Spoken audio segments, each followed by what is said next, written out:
आज हम भारत की उन गहरी और उलझी हुई समस्याओं को समझने की कोशिश करेंगे जिन्हें मशहूर शिक्षक खान सर ने उजागर किया है। उनकी नज़र में ये सिर्फ कुछ अलग अलग परेशानियां नहीं हैं, बल्कि ये एक सोचा समझा सिस्टम है जो राजनीति, गरीबी और एक आम इंसान की जिंदगी से सीधे सीधे जुड़ा हुआ है। तो चलिए इसे ज़रा गहराई से समझते हैं।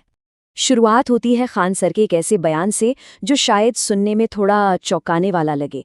वो कहते हैं, भारत में लोग संयोग से गरीब नहीं हैं, उन्हें जानबूझकर गरीब रखा जाता है क्योंकि गरीबी ही तो राजनीति का ईंधन है। और सच पूछिए तो यही एक लाइन उनके पूरे विश्लेषण की बुनियाद है। तो उनका सबसे पहला और सबसे बड़ा तर्क यही है कि गरीबी कोई हादसा या किस्मत की बात नहीं है, बल्कि ये राजनीतिक ताकत को बनाए रखने के लिए तैयार किया गया एक सोचा समझा सिस्टम है। इस नज़रिए से अगर देखें तो गरीबी ना एक दीवार की तरह काम करती है।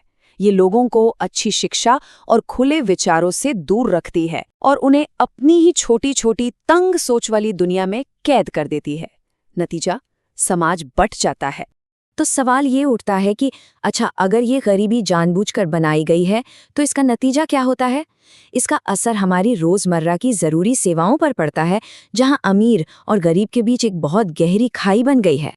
ये बंटवारा सबसे पहले तो शिक्षा में साफ साफ दिखाई देता है। एक तरफ है अमीरों के लिए शानदार स्कूल जहां हर तरह के संसाधन मौजूद हैं, और दूसरी तरफ है गरीबों के लिए कम बजट वाले स्कूल जहां मौके ही बहुत सीमित हैं। मतलब एक ही देश में बच्चों के लिए दो अलग अलग भविष्य तैयार हो रहे हैं। और बिल्कुल यही कहानी हेल्थ केयर में भी दोहराई जाती है। अमीरों के लिए एडवांस्ड प्राइवेट अस्पताल हैं जहां तुरंत देखभाल मिलती है, जबकि गरीबों के लिए सरकारी अस्पतालों पर इतना ज्यादा बोझ है कि वहां इलाज में होने वाली देरी अक्सर जानलेवा साबित हो जाती है। और देखिए, ये सिर्फ कोई किताबी बातें नहीं हैं, ये तो खुद खान सर का अपना अनुभव है। उन्हें गले की एक जरूरी सर्जरी करवानी थी, लेकिन अस्पतालों ने इतनी बड़ी रकम मांग ली कि उन्हें पूरे 4 साल तक इंतजार करना पड़ा। ये दिखाता है कि सिस्टम असल में कैसे फेल होता है। तो ये जो पूरा सिस्टम फेल हो रहा है और जो राजनीति है, ये आपस में जुड़े कैसे हैं? और जब लोग वोट देने जाते हैं तो आखिर वो क्या सोचकर वोट देते हैं? चलिए इस अजीब और गहरे रिश्ते को समझने की कोशिश करते हैं। यहीं पर आकर हम सबसे बड़े और शायद सबसे उलझे हुए सवाल पर पहुंचते हैं कि अगर सिस्टम इतना खराब है तो लोग बार बार उन्हीं नेताओं को क्यों चुनते हैं जो इन समस्याओं को हल करने में लगातार नाकाम रहते हैं। इस पहेली को समझाने के लिए खान सर एक बड़ी जबरदस्त मिसाल देते हैं। वो कहते हैं, जंगल में एक शेर चुनाव में खड़ा हुआ और बोला, अगर मैं जीत गया तो शाकाहारी बन जाऊंगा।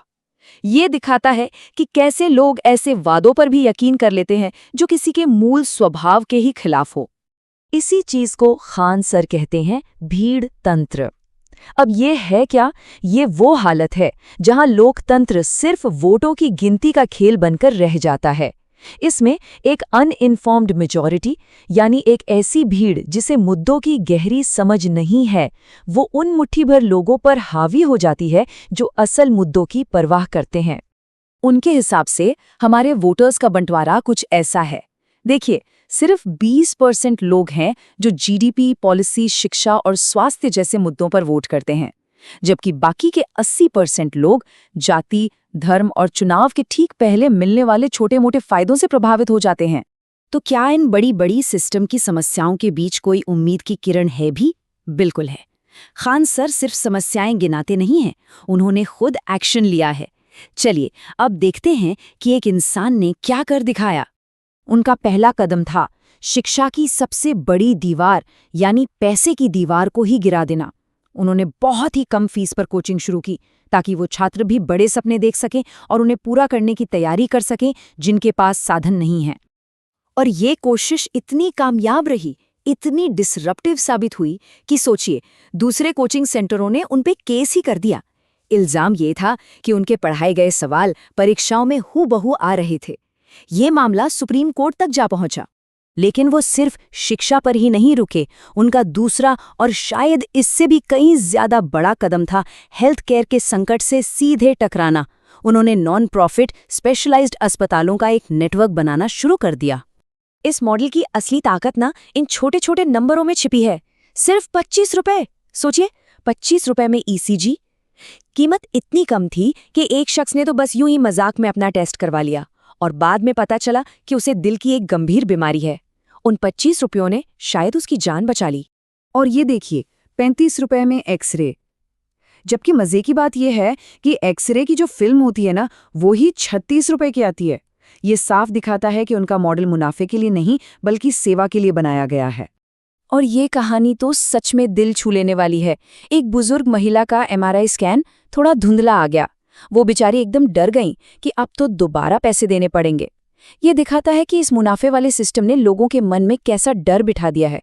पर जब उन्हें बताया गया कि कोई और पैसा नहीं लगेगा, तो उनकी आंखों में जो राहत थी ना, वो सब कुछ बयां कर गई।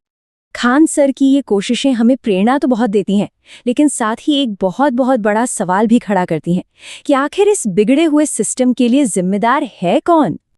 और आखिर में ये पूरा विश्लेषण हमें इसी एक सवाल पर ला के छोड़ देता है। अगर एक अकेला इंसान इतना कुछ बदल सकता है, तो फिर इस पूरे के पूरे सिस्टम को ठीक करने की जिम्मेदारी आखिर है किसकी?